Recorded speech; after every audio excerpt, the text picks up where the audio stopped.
सन्मान्य आमदार रईस शेख साहेब या ठिकाणी आपले विचार व्यक्त करतायत. आपल्या भिवंडी पूर्वेचे आमदार आदरणीय रईस शेख साहेब आपल्या सर्व ओबीसी बांधवांना संबोधित करताना नक्कीच या ठिकाणी निलेश गुरव आणि पप्पू मंच खंडागळे पे साहेब बैठे आपलं हुए हार्दिक स्वागत है. ओबीसी समाज के तमाम नेतागण, सबसे पहले तो मैं अपने मतदार संघ और इस गांव सोनावले में आपका स्वागत करता हूं और मुझे इस बात का फक्र है, गर्व है कि मैं एक ओबीसी हूं. मैं सातारा जिले के एक गांव महाबलेश्वर से धामड़ समाज का एक व्यक्ति हूं और मैं आज सबको बताना चाहता हूं कि अगर हमारे पूर्वजों ने संघर्ष नहीं किया होता, ओबीसी समाज को, धावड़ समाज को आरक्षण नहीं मिला होता तो रईस शेख आमदार बनके यहां नहीं खड़ा हुआ होता.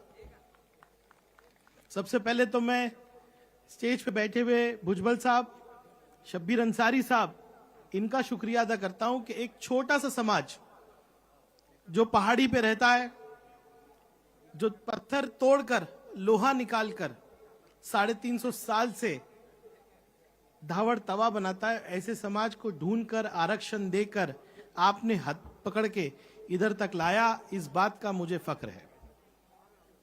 मैं आज हिंदी में, उर्दू में इसलिए बोल रहा हूं कि मैं आपको बताना चाहता हूं कि मुस्लिम ओबीसी भी आपके साथ उतना ही खड़ा है जितना आप यहां पर खड़े हो.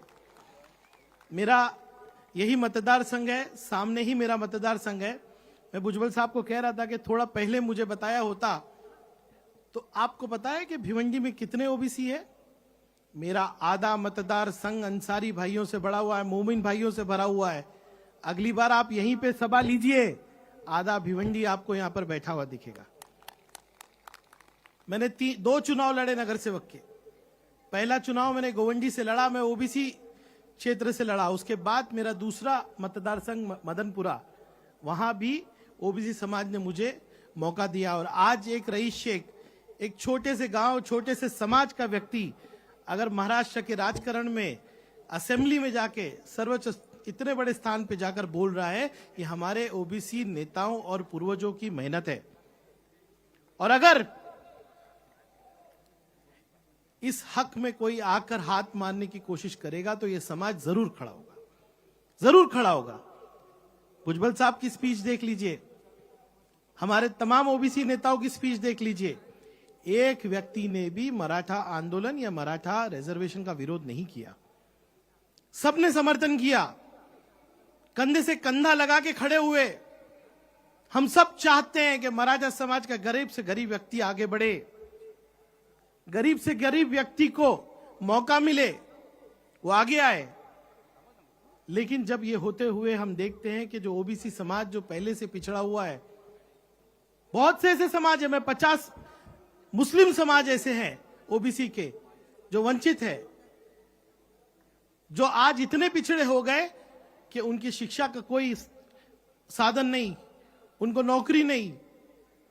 लेकिन अगर ओबीसी समाज के आरक्षण की तरफ कोई देखेगा तो ये समाज रास्ते पे उतर जाएगा, रास्ते पे उतर जाएगा.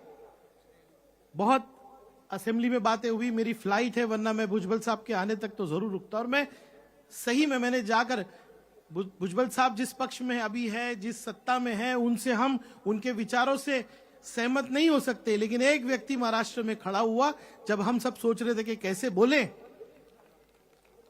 इस उम्र में भुजबल साहब पे लोग उंगली उठा रहे हैं, कह रहे हैं उनको सबक सिखाएंगे. आमदारों के घर जला दिए गए. ये सब नहीं होना चाहिए.